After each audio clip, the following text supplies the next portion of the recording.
It wasn't the end of the world when the stars went out. Not literally, at least. The sun was still burning, the planets were still in their orbits, and the Earth still spun on its axis like a neglected toy top. But the moment the stars disappeared from the sky, something deep, primal, and cold stirred in the human soul. Everyone knew it, instinctively. You'd look up at the night sky, expecting the usual infinite vastness of the universe to stare back at you. But instead, nothing. A thick black canvas smeared with the absence of everything. The first person to notice the stars were gone was some amateur astronomer in Arizona, a guy named Gary or Greg.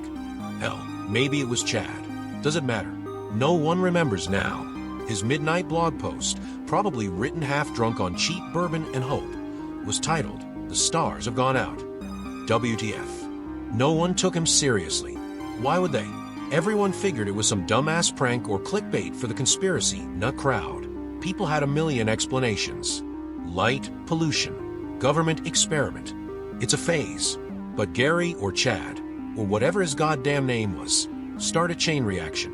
A few weeks later, the stars still hadn't come back. That's when scientists, real ones, the kind that wear white coats and frown a lot, started giving a fuck. They sent out probes, ran endless simulations, tried every test they could think of. Nothing made sense. The universe was still there. It was supposed to be there. For fuck's sake. They could measure cosmic background radiation. They could still detect galaxies and nebulae with their big, fancy machines. But the stars, the ones that should have twinkled like diamonds against the inky blackness of space, had just disappeared. Panic set in. First, it was subtle. People got anxious, started to feel like they were being watched or, worse, forgotten. Humanity thrived on the stars. The poets, the dreamers, the damn scientists. Hell, all the fucking optimists of the world. They all depended on the stars to remind them that humanity was small, but not insignificant. We could look up and think, that's our future. But when the stars were gone, what future was there to imagine? Governments fell into disarray. Sure, they try to keep the lid on it at first. The usual bullshit. We're investigating the situation. Remain calm. There's no immediate danger. You know, the shit they roll out whenever the planet decides to go tits up. But the stars didn't give a fuck about their press releases. They stayed dead, and soon enough, so did the fragile illusion of control. Religion sprang up, or at least the old ones started flexing their muscles again. The end times crowd had a fucking field day. Every old geezer with a Bible and a sandwich board about Judgment Day was screaming at the top of his lungs that the rapture was here. Some believed it. Most didn't, but fear, real fear, the kind that creeps into your bones, took root. The kind of fear that starts wars. And that's exactly what happened. The big powers of the world, the ones with the nukes and the deep pockets, started pointing fingers, looking for someone to blame. It's them. No. It's their fault. People did what they always do when confronted with shit they don't understand. They went batshit insane. But the truth, the real truth, was that this was no human doing.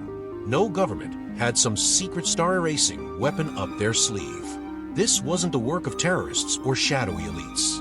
No, the stars weren't gone because of us. They were gone because something out there, in the dark, had decided we weren't ready to look anymore. The message came in the form of a voice, not in some abstract sense, like a divine whisper, but a literal voice. It broadcasted on every communication channel known to man, from military radios to the cheap walkie-talkies kids used to play pretend. It came through televisions, smartphones, hell, even on the most obscure fucking ham radio frequencies you could imagine. And it said one thing: you have been found wanting. That was it. 6 words. No explanation, no follow-up, just cold, emotionless judgment. The world held its breath. Then it spoke again, a few days later, this time a little longer. The stars are not for you. You are not ready. You have not earned them. In time, perhaps you will. Until then, remain in the darkness of your creation. The world erupted. Theories poured out like beer at frat party. Aliens. Some interdimensional being. A bored god fucking with us for shits and giggles? No one knew. But everyone agreed on one thing. Something or someone out there had decided humanity wasn't worthy of the stars anymore, and that scared the living shit out of everyone. The cosmic message, as the media had dubbed it, was dissected every which way. Language experts, cryptologists, and every other flavor of expert came out of the woodwork to analyze the voice. It wasn't in any known language, but somehow every human who heard it understood it perfectly, as if the words had been directly implanted into their brains. That's when humanity did what humanity always fucking does when faced with an existential crisis. It adapted, or at least it tried. Governments pooled their resources, the UN miraculously didn't tear itself apart, and a global initiative called Project Dawnstar was launched. The goal: find the source of message, figure out who the fuck was talking to us, and if possible, get the stars back. Because the stars weren't just decoration. They were humanity's future, the roadmaps to our destiny. Without them, we were stuck. And being stuck meant death. They brought together the best minds: physicists, engineers, cryptographers, linguists, hell, even theologians. The bastards were throwing everything and the kitchen sink at the problem. Because if there was one thing humanity was good at, it was being stubborn little shits. You tell us we can't have something? Fuck you. We're taking it back. It's ours. Always has been. Always will be. Years passed. The world didn't collapse. Not fully. There were skirmishes, riots, a few close calls with full-scale wars, but somehow, against all odds, humanity held together. Maybe it was the shared sense of dread, or maybe we just weren't ready to let go of the idea that we could still reach the stars. Then, after almost a decade of clawing at the unknown, Project Dawnstar made its first real breakthrough. In an underground bunker somewhere in the Nevada desert, a team of scientists, geniuses and lunatics, depending on who you asked, managed to pick up something. A signal. Faint, buried deep in the cosmic noise. But it was there. And it wasn't just some random radio wave. No, this was something structured. Something intelligent. They traced it back to a region of space that shouldn't have had anything in it. A dead zone. No planets. No stars. Just empty space. Or at least, that's what we thought. The signal wasn't coming from nowhere. It was coming from something. A structure, or maybe a ship, sitting in the middle of this cosmic void. And that's when humanity said, fuck it, let's go. We built the Resolute, the fastest, most advanced ship ever constructed by human hands, and we pointed it straight at the dead zone. Because if the bastards who took our stars were sitting out there, thinking they could keep us in the dark forever, well, they had another thing coming. We were going to find them. We were going to look them in their faceless eyes and say, you want to fuck with us? Good luck, because we don't quit. We never fucking quit. Chapter 2. The Descent into Darkness. The Resolute launched in 2067, a shining beacon of human tenacity, bristling with technology we barely understood and more firepower than anything that had ever left Earth's atmosphere. Its mission was simple. Follow the signal, make contact with whoever or whatever was out there, and if necessary, blow the shit out of them. The crew was a hand-picked selection of the best humanity had to offer. Scientists, soldiers, engineers, people who'd spent their entire lives preparing for the moment when we would finally take the fight to the cosmos. They called it the greatest gathering of human minds and muscle in history. On paper, the Resolute's crew was humanity's finest. People with IQs that would make Einstein look like Stoner in a basement, soldiers so hardened they probably slept with grenades under their pillows, and engineers who could MacGyver a hyperdrive from a fucking toaster. This wasn't just a mission to poke around in the dark. It was a one-way ticket to reclaim the stars or die trying. Most of them were fine with either option. Captain Hannah Reese led the charge. She wasn't your typical parade ground general, the kind who shows up with a shiny uniform and no fucking clue how to use it. No, Reese was forged in the fires of a dozen conflicts, each one bloodier and nastier than the last. She'd started her career fighting the little wars, the oil scuffles, the land grabs. Then, when the stars went dark, she found herself fighting something bigger. The collapse of civilization. Riots, food shortages, people going batshit insane because their dreams of space got ripped away. Reese had stared down the barrel of the end of the world and said, not today, motherfucker. The Resolute was her final call to arms. Alongside her was Dr. Anton Kovacs, a theoretical physicist with a PhD in making other scientists feel dumb. The kind of guy who could walk into a room full of Nobel Prize winners, drop one line about quantum mechanics, and leave them questioning their life choices. He'd been obsessed with the stars his entire life, and when they went out, he went a little unhinged. Spent years locked in labs, scribbling equations that made normal people's eyes cross, trying to figure out where the stars had gone and why. Kovacs wasn't interested in answers, though. He was interested in one thing: revenge. He didn't give a shit if the stars came back. He just wanted to find out who took them and break their cosmic kneecaps. Then there was Lieutenant Maria Santos, Chief of Security and the baddest of badasses. She had the kind of reputation where people said, "Don't fuck with her," in the same tone you'd use for a grizzly bear or a pissed-off wasp nest. Santos had been handpicked to make sure that if things went sideways, and let's be honest, they always did, she'd be the one who kept the crew alive long enough to fight back. Her weapon of choice, whatever made the biggest hole. The Resolute's launch was a spectacle, broadcast across the world. People gathered around whatever screens they had left, watching in silence as the last hope of reclaiming the stars ascended into the black. The mission briefing was simple: follow the signal, find whoever sent it, and get some goddamn answers. But everyone knew that was the easy part. The hard part would be what came after. The journey to the dead zone took weeks.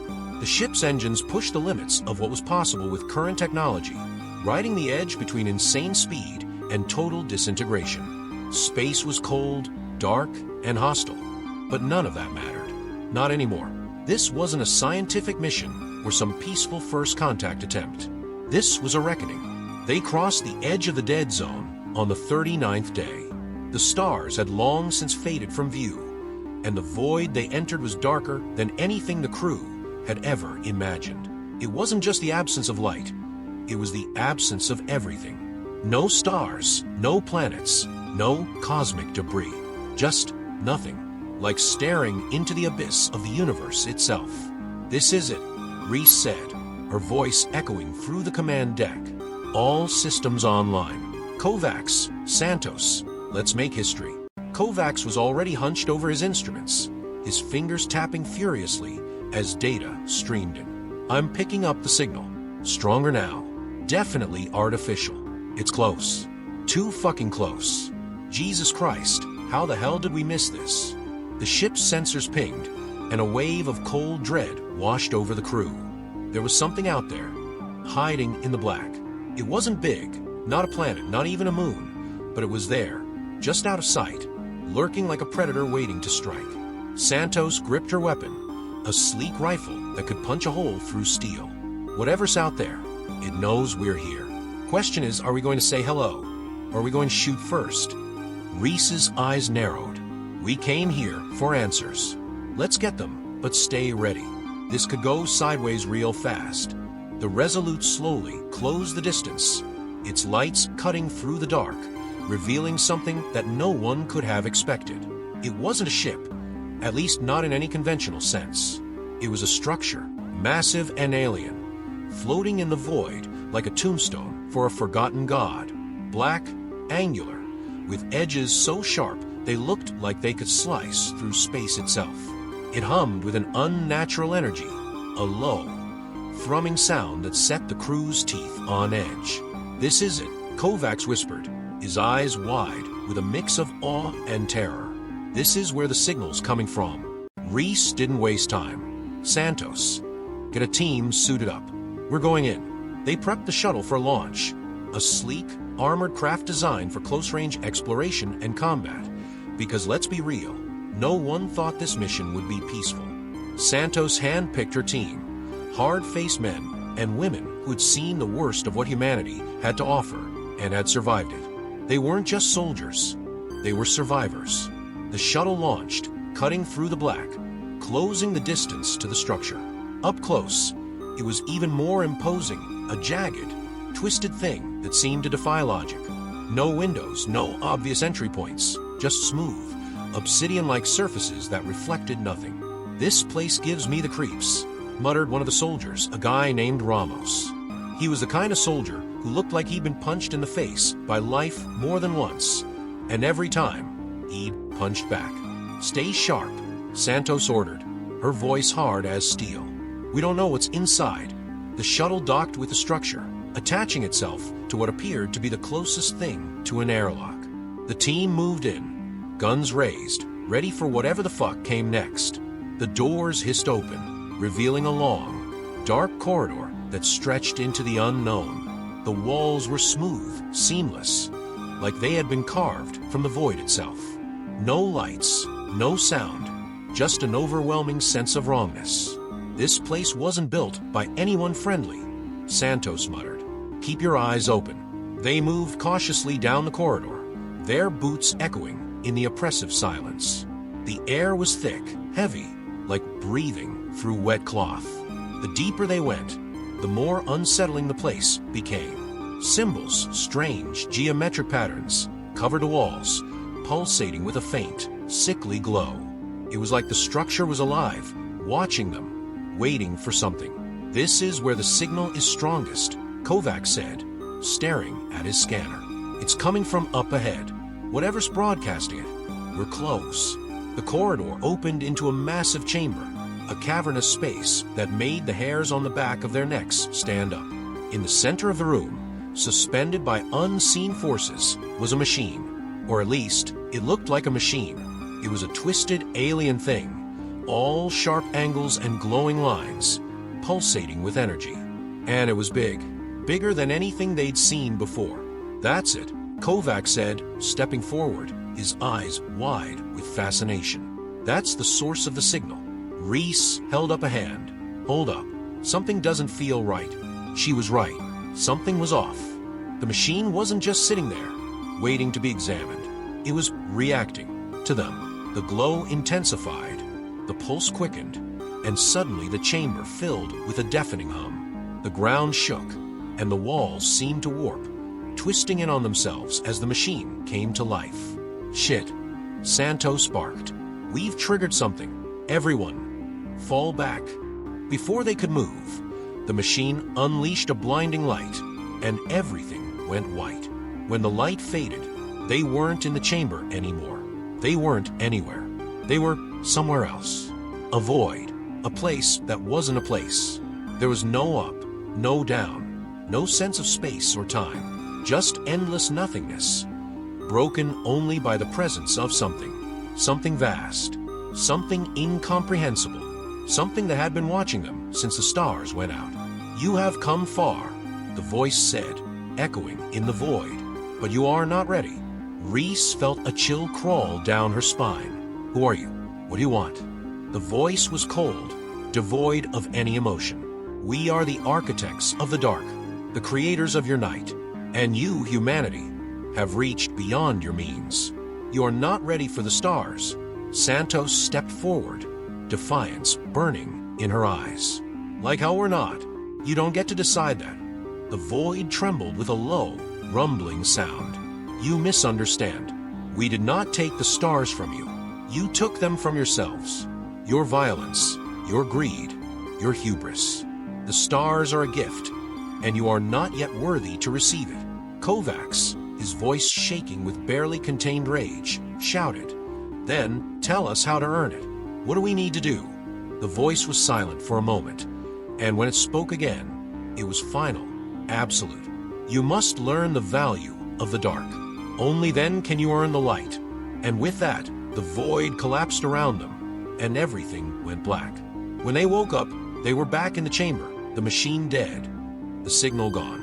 But something had changed. They weren't the same as when they had entered. They had seen something, learned something. They had glimpsed the true face of the cosmos, and it wasn't friendly. Reese stood, her face grim. "We're not done. Not by a long shot. Get back to the Resolute. We need to regroup." Santos nodded. "What's the plan, Captain?" Reese's eyes burned with determination. "We're going to show them what humanity's made of. They want to test us. Fine. But they'd better be ready for the fucking fight of their lives." And so the Resolute and its crew set a new course, not just for answers, but for the stars themselves. Because if the architects of the dark thought they could keep humanity in the shadows, they were about to learn just how dangerous a cornered species could be. Back aboard the Resolute, the crew was running on adrenaline, the kind of wild, frenzied energy you get when you're not sure if you're going to live long enough to regret your decisions. The encounter with the architects, whoever or whatever they were, had rattled everyone to their core. It wasn't every day you get told by some ancient, cosmic entity that your entire species was unworthy of the stars. But humans had a long-standing tradition of not giving a single fuck about cosmic entities or their judgments. Reese knew that, and as far as she was concerned, the architects had thrown down the gauntlet. Now it was their turn. The air on the Resolute was tense. The kind of tension you could cut with a knife. Every crew member had seen things in that chamber they couldn't explain. Things that made them question their sanity, their purpose, and most terrifyingly, their survival. But fear wasn't in their blood. Not anymore. The kind of people aboard this ship didn't fold under pressure. They sharpened. Captain Reese stood at the center of the command deck. Her jaw clenched so tight it looked like her teeth would shatter. She was staring at the holographic display in front of her, eyes locked on the 3D model of the alien structure they had just escaped from. Santos, standing next to her, was equally pissed, her fingers drumming on her rifle like it was some kind of cosmic metronome. Kovacs was there too, pacing, his mind clearly working overtime, trying to make sense of the madness they'd just witnessed. "All right," Reese said, her voice cutting through the quiet hum of the ship. "We didn't come all this way just to get a cryptic lecture from some cosmic assholes about how we're not ready." Santos let out a short, bitter laugh. "Yeah, screw that noise. I say we shove their not ready right up their interstellar asses." Reese smirked, but it faded fast. "Kovacs, what the hell did we just experience back there?" Kovacs ran a hand through his hair, clearly still struggling to wrap his head around it. "I don't know. But what I do know is that whatever we were dealing with isn't something we can explain using any of our current understanding of physics.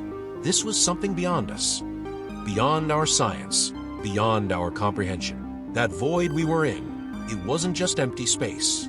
It was something else, another dimension, a pocket of reality they control." "Bullshit," Reese muttered.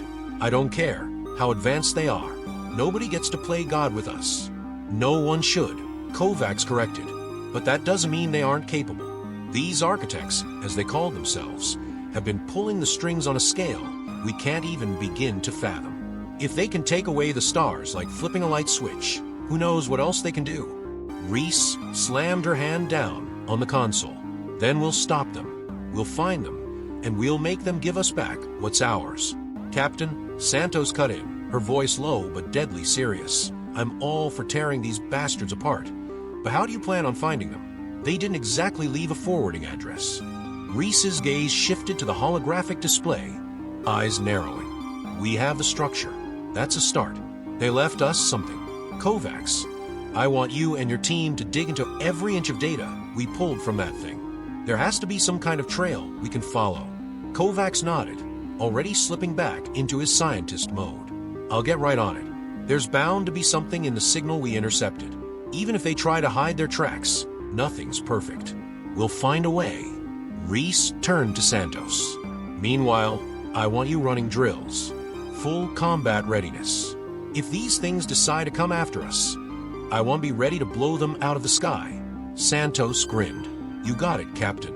If they come for us, they're gonna wish they hadn't." The meeting broke, and the crew scattered to their tasks. Reese stayed behind, staring out into the endless black beyond the viewports. The stars were still gone, and the weight of that emptiness pressed down on her like a lead blanket.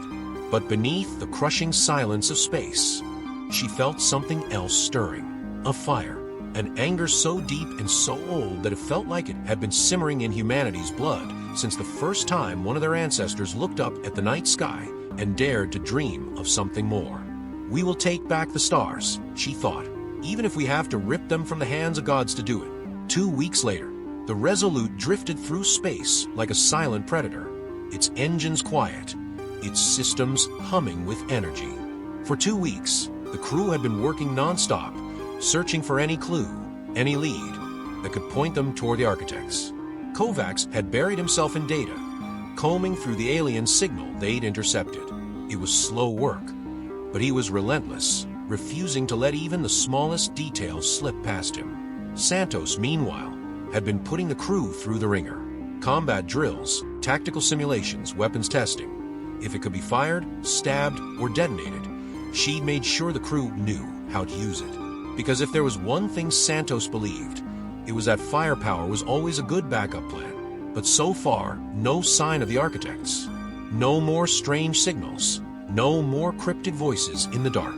It was almost like they were alone again, back in the cold, indifferent universe that had always been their home. That all changed on day 15. Kovacs, get your ass to the bridge. Reese's voice crackled through the comms. We got something. Kovacs sprinted down the corridors, heart pounding. By the time he reached the bridge, Santos and Reese were already there, both of them staring at the main display with grim intensity. What is it? Kovacs asked, breathless. Reese didn't take her eyes off the screen. We picked up a new signal, not from the structure, but close. Too close. Kovacs frowned. Could be residual noise from the last signal we intercepted. Reese shook her head. No, this is different. It's faint, but it's moving. Slowly, but it's definitely moving. And it's coming straight for us. Kovacs stepped closer, studying the readout. His stomach twisted as he saw the data. That's impossible. There's no ship that could move like that. The signal, it's like it's phasing in and out of reality. Yeah, well, it's headed right toward us, Santos said, her hand resting on the butt of her sidearm. So whatever the hell it is, we better be ready to say hello. Reese didn't hesitate. Battle stations. I want weapons hot. Shields up. Santos, I need a full strike team ready to move. We're not taking any chances. The crew sprang into action, the hum of the ship's systems growing louder as the Resolute bristled with energy. The air was thick with tension, but this wasn't fear. It was determination. The kind of hard, unyielding resolve that only comes when you know you're walking straight into the unknown, but you're going in armed to the teeth and ready to throw the first punch. Minutes ticked by, and the signal grew stronger, closer. Whatever was out there, it wasn't some harmless blip in the data. It was real, and it was coming for them. Then, without warning, the signal stopped. What the fuck? Santos muttered. Did we lose it? Kovacs shook his head, his fingers flying over the controls. No, that's still there, but it's shifting. It's like the signal is bouncing between dimensions, like it's... Before he could finish, the Resolute's lights flickered, and the ship shuddered violently. We're being boarded, someone shouted over the comms. Santos was already moving, grabbing her rifle and signaling her team to gear up. You heard the man. Let's go introduce ourselves to our new friends. Reese's voice boomed over the ship-wide comms. All hands, prepare for engagement. I want a full lockdown on all critical systems. If they think they're walking onto this ship without a fight, they've got another thing coming. Kovacs stared at the display, heart racing. This wasn't supposed to happen. They were supposed to be the ones hunting the architects, not the other way around. But now it looked like the architects had decided to come to them, and they weren't coming for a chat. In the dimly lit corridors of the Resolute, the strike team moved with precision, every footstep silent, every weapon primed. Santos led the charge, her eyes scanning every corner, every shadow. She didn't know what they were up against, but she didn't care. Whatever it wasn't leaving this ship in one piece. The lights flickered again, and a low, ominous hum filled the air. Something was coming. Santos could feel it. The air was thick with tension, and every instinct she had was screaming that whatever had boarded their ship wasn't anything they'd seen before. Stay sharp, she whispered to her team. We're not alone. They reached the intersection of two corridors, and that's when it hit them. A wave of energy, unlike anything they'd ever felt, washed over them, making the air vibrate with an unnatural force. The walls seemed to warp and twist, and for a brief moment, reality itself seemed to buckle. And then they saw it. At the far end of the corridor, stepping out of shadows, was a figure. Tall, humanoid in shape, but unmistakably alien. Its body was sleek, black, and angular, like it had been carved from the same obsidian material as the structure they'd found. Its eyes, or what looked like eyes, glowed with a cold, unfeeling light, and it moved with a fluidity that was almost unnatural. Santos didn't hesitate. She raised her rifle and fired. The energy rounds slammed into the figure, but instead of being torn apart, it shimmered, as if phasing in and out of existence. The rounds passed through it, hitting the wall behind it with a sizzle of scorched metal. Shit, Santos cursed. It's not solid. The figure moved forward, faster now, its steps eerily silent. More figures appeared behind it, each one as alien and terrifying as the first. Fall back, Santos shouted. We need heavier firepower. Her team opened fire, but it was no use. The alien figures seemed to absorb shots, their forms flickering and shifting with each hit. They were like shadows, impossible to pin down, impossible to fight. Santos and her team retreated, falling back toward the central hub of the ship. But the figures were relentless, closing the distance with unnatural speed. We need backup. Santos barked into her comm. These things aren't. Before she could finish, one of the figures reached out, its hand glowing with a dark, pulsing energy. It touched the nearest soldier, and in an instant, the soldier was gone. Not dead, just gone, erased, like he had never existed. Fuck, Santos screamed, her heart pounding in her chest. Get to the bridge, now. They ran, the alien figures closing in behind them. Santos knew they couldn't outrun them forever. They needed to regroup, figure out what these things were, and fast. Because if these were the architects, humanity had just stepped into a fight it wasn't ready for. And the stars were still far, far away. The corridors of the Resolute were a blur of motion and chaos. The kind of pandemonium that makes your heart beat in your throat and your thoughts scatter like broken glass. Santos and her team sprinted down the ship's winding passageways, the alien figures, those flickering ghost-like forms, closing in from all directions. Each time one of them reached out with those eerie, pulsing hands, something in the air crackled with an energy that felt wrong, like space itself was folding around them. Move, move, Santos shouted, her voice tight with the kind of urgency that left no room for error. Her boots pounded against the metal deck, and sweat ran down her spine in rivers. She had fought wars, battled insurgents, faced down planetary uprisings. But this was a new kind of nightmare. Her squad, those tough bastards who could crack jokes while dodging gunfire, were silent. No time for banter, no time for anything except survival. 2 soldiers were already gone, vanished like they'd never existed. And if the rest of them didn't get their asses to the bridge, they'd be next. Reese's voice crackled over the comms, cutting through the chaos like a steel blade. Santos, report. What the hell's going on down there? Santos ducked into a side corridor, signaling for her team to follow. The alien figures were still on their trail, those cold, glowing eyes watching, always watching. We're getting our asses handed to us, Captain. These things, whatever the fuck they are, they don't seem to care about our weapons. It's like they're not fully here. Every shot goes right through them. Damn it, Reese hissed. Fall back to the bridge. We need to regroup. We'll figure this out. Santos gritted her teeth. On our way, but they're fast, and they're not giving up. Just keep them off your backs for a little longer. I've got an idea. Santos didn't ask what the idea was. She just ran. The hum of the ship's systems was almost deafening now, mixing with the pounding of her own heartbeat. Behind her, the flickering figures moved with inhuman precision, their forms blurring and shifting with every step. They weren't walking. They were gliding, like shadows slipping through the cracks of reality itself. They reached the final corridor leading to the bridge, and Santos's breath hitched. They were almost there, almost safe. But then something cold, something wrong, washed over her.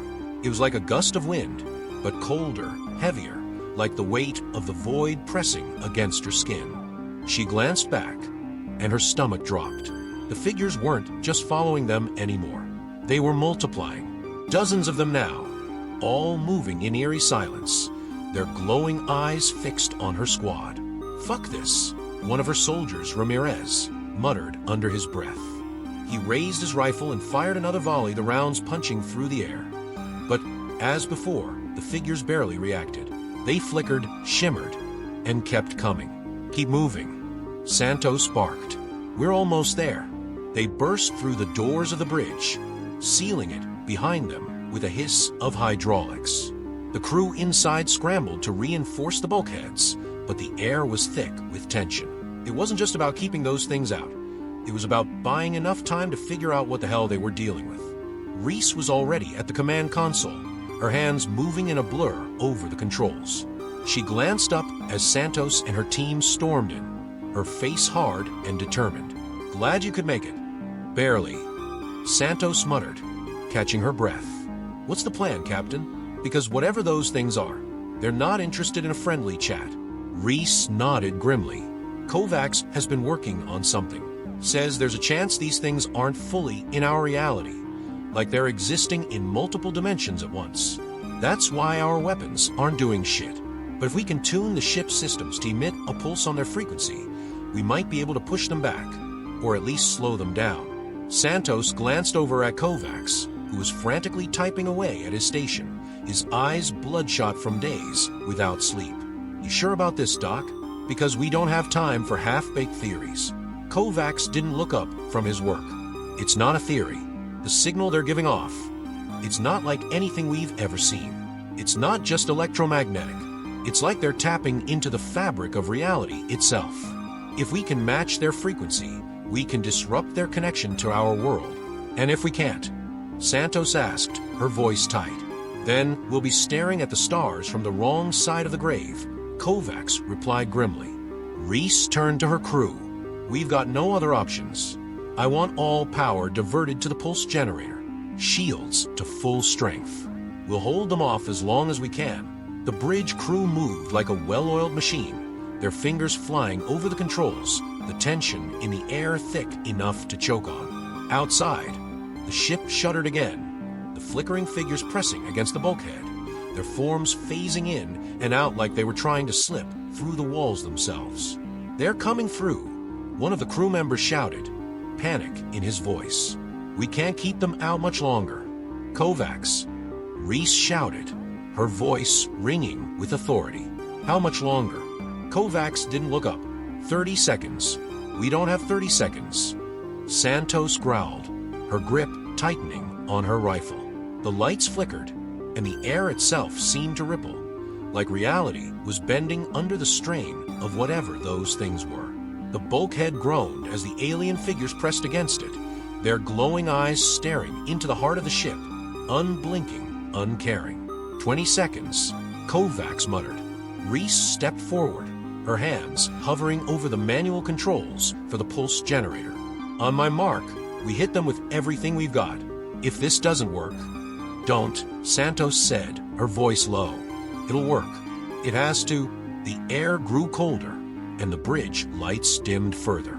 The alien figures were almost through now, their bodies shimmering as they phased in and out of reality, their forms stretching, distorting, like shadows cast by an invisible light. 10 seconds, Kovacs said, his voice tight with tension. Reese gritted her teeth, her hand poised over the controls. "Everyone hold on." The ship groaned, the bulkhead buckling as the figures pushed against it. The air crackled with energy, and for a moment, everything seemed to slow, like time itself was bending under the weight of what was about to happen. "Now," Reese shouted. Kovacs hit the final sequence on his console, and the ship shuddered as the pulse generator activated. A low, throbbing hum filled the air, vibrating through the walls, through their bodies, through the very fabric of space around them. The alien figures recoiled, their forms flickering wildly, like they were being torn apart from the inside. The pulse grew stronger, the hum intensifying until it was almost deafening. The figures screamed, not a sound, but something felt deep in the bones, a psychic shriek of pain and rage. They began to flicker faster, their forms distorting, warping, until one by one, they blinked out of existence. The bridge was silent, the hum faded, the pulse generator powering down, and for a moment, no one moved, no one breathed. The alien figures were gone. Santos let out a breath she hadn't realized she'd been holding. Holy shit, it worked. Reese sagged against the console, her face pale but determined. For now, Kovacs wiped a hand across his forehead, sweat dripping from his temples. We bought ourselves some time, but that's all is. A temporary fix. They'll come back, and next time, they'll be ready for us. Then we make sure they don't get the chance, Reese said, straightening up. Kovacs, I need you to dig deeper into that signal. There has to be something we missed, something we can use. Kovacs nodded, already pulling up the data on his console. I'll see what I can find, but if these things are what I think they are, we're dealing with something far beyond anything humanity has ever faced. Santos holstered her rifle, her eyes hard. Yeah, well, so are we. And I'll be damned if I'm letting some interdimensional freaks tell us we're not worthy of the stars. Reese smiled grimly. Damn right. We've come too far to back down now. The architects think they can keep us in the dark. They're about to learn just how dangerous we can be when we're pissed off. As the crew began to regroup, Santos glanced out the viewport, where the void of space stretched out before them, silent, cold, and vast. The stars were still gone, swallowed by the architect's judgment. But they weren't lost forever. Humanity had always been good at one thing, defying the odds. And if the architects thought they could stop them, they were in for one hell of a surprise. Because the hunt had only just begun. 3 weeks later, the Resolute had been drifting through the dead zone for what felt like an eternity. The pulse generator had bought them some time, but the crew knew they couldn't rely on it forever. The architects, or whatever they were, would come back. They always did. Kovacs had been working nonstop, poring over the data they'd collected from the alien structure, the signal, and the encounter with the shadowy figures. He barely slept, barely ate, consumed by the need to understand what they were up against. And then, one day, he found it.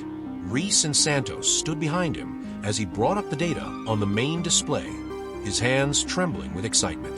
I found something, a breadcrumb, a signal buried deep in the noise.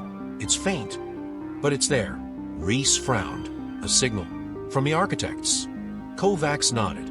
Not just any signal. Coordinates.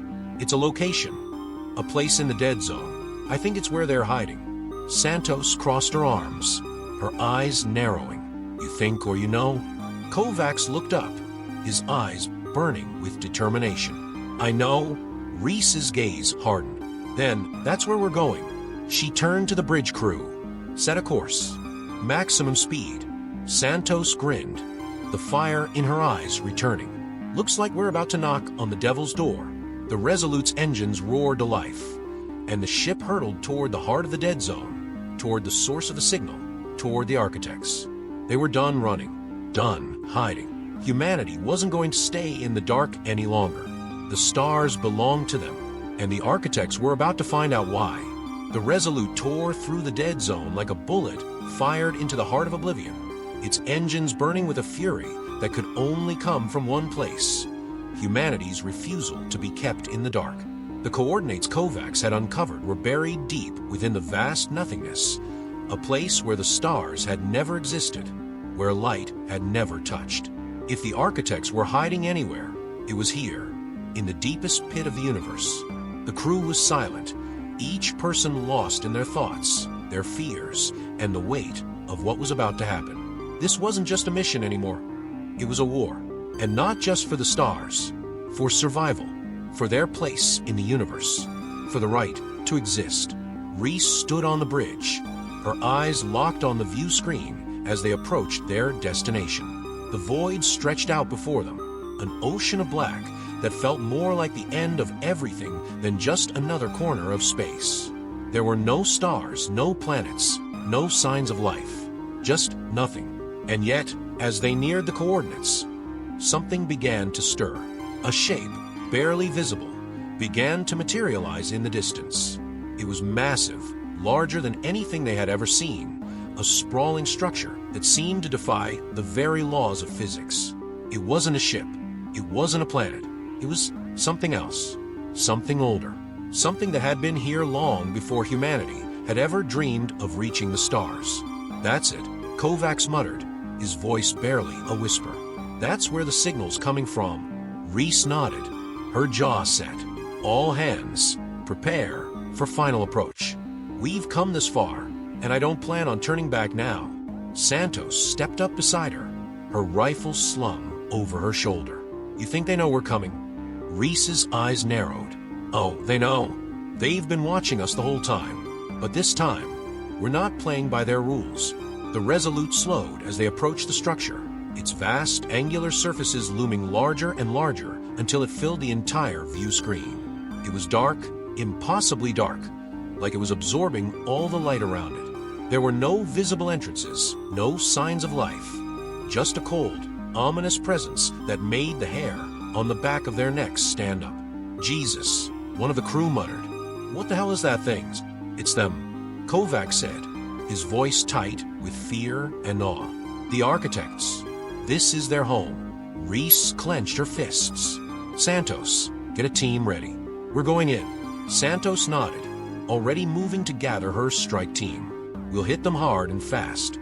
Whatever's waiting for us in there, it won't know what hit it." The Resolute docked with the structure, the airlock sealing with a heavy thud. The boarding party suited up, weapons ready, nerves steeled for what they knew was going to be the fight of their lives. This was it, the final push. If they could get inside, find the architects, they might just have a chance to stop them. To end this nightmare once and for all, Santos led the way, her boots hitting the floor with purpose as the doors hissed open. The air inside was cold, unnaturally so, and thick with an oppressive silence that seemed to smother everything. The corridors were wide, vast, and featureless, the walls smooth and black, like polished obsidian. There were no lights, no signs of life, just an endless stretch of darkness that seemed to swallow them all. "I don't like this," Santos muttered, her grip tightening on her rifle. "Feels like we're walking into a goddamn trap." "We are," Reese said, her voice low. "But we don't have a choice. Keep moving." They advanced slowly, their flashlights cutting through the black, revealing nothing but more of the same dark, featureless hallways. The air was thick with tension, the kind that made your skin crawl and your instincts scream at you to turn back. But they couldn't. Not now. As they pressed deeper into the structure, the oppressive silence began to shift, a low, distant hum filling the air. It was faint at first, barely noticeable, but it grew louder with each step, a deep, resonant sound that seemed to vibrate through the walls, through their bones. And then they saw it. At the end of the corridor, a door, massive, towering, and alien in its design. It was covered in strange, geometric patterns, similar to those they had seen on the first structure, but far more intricate. The hum was coming from behind it, a pulsing, rhythmic beat that felt like the heartbeat of the universe itself. "This is it," Kovac said, his voice shaking. "They're behind that door." Reese stepped forward, her hand hovering over the control panel. She glanced back at Santos, who nodded, her eyes hard. The rest of the team stood ready, weapons raised, fingers on the triggers. Reese took a deep breath. "Let's finish this." She pressed the panel, and the door slid open with a low, grinding sound. What lay beyond was not what they had expected. It wasn't a room. It wasn't a chamber. It was a vast, open space. A void, stretching out endlessly in all directions, with no walls, no ceiling, no floor. Just an infinite expanse of black, illuminated only by the faint glow of a massive structure in the center, an impossible machine, twisting and turning it on itself, its form constantly shifting, like it was alive. And standing around it, watching, waiting, were the architects. They were tall, impossibly tall, their bodies sleek and angular, just like the figures they had encountered before. But these weren't flickering shadows. These were solid, real, their glowing eyes fixed on the humans who had dared to enter their domain. Reese stepped forward, her heart pounding in her chest. "We've come to take back what's ours," she said, her voice steady despite the fear gnawing at her insides. "You have no right to keep the stars from us." One of the architects stepped forward, its movements slow and deliberate. When it spoke, the words weren't heard. They were felt, deep in the bones, in the very core of their being. You misunderstand. Reese frowned. What are you talking about? The architect's glowing eyes seemed to burn brighter. We do not keep the stars from you. You keep them from yourselves. Your violence, your greed, your destruction. You are not ready to wield the power of the stars. Santos stepped forward, her rifle raised. That's bullshit. You think you can just judge us? Decide we're not worthy. We've earned our place in the stars. The architect turned its gaze to Santos, and for a moment, she felt the weight of its ancient, alien consciousness pressing down on her, like it was looking through her, into the very soul of humanity. You are children, playing with fire. We have seen your kind before. Civilizations that reach too far, too fast. They burn bright, and then they burn out. Reese gritted her teeth. We're not them. We're different. We won't burn out. We'll survive. We'll thrive. We'll learn. The architect was silent for a long moment, as if considering her words. Then it spoke again, its voice heavy with something that felt almost like regret. Perhaps, but not yet. Before Reese could respond, the machine in the center of the void began to pulse, its twisting form glowing with an intense light. The architects stepped back, their forms blurring as the light grew brighter and brighter, filling the entire space with a blinding radiance. Santos raised her arm, shielding her eyes. What the hell is happening? Kovacs's voice was barely audible over the rising hum. They're sending us back. There. Before he could finish, the light consumed them, and everything went white. When Reese opened her eyes, she was back on the Resolute, lying on the floor of the bridge. The air was still, the hum of the ship's systems the only sound. She blinked, her head spinning, trying to piece together what had just happened. Santos was next to her, groaning as she pushed herself up. What the hell was that? Kovacs stumbled to his feet, his face pale. They sent us back. They didn't kill us. They could have, but they didn't. Reese's mind raced. The architects had let them go. They had sent them back. But why? What had they meant by not yet? She staggered to her feet, her heart pounding. Check the scanners. I want to know if anything's changed. The crew scrambled to their stations, pulling up the data, scanning the surrounding space. For a moment, no one spoke, the tension thick enough to choke on. Then, one of the crew members let out a gasp. Captain, look. Reese turned to the view screen, her breath catching in her throat. The stars were back. The sky outside the Resolute was no longer an empty, endless void. It was filled with stars, brilliant, shining, countless stars, burning bright against the blackness of space. Kovacs stared at screen, his voice barely above a whisper. They gave them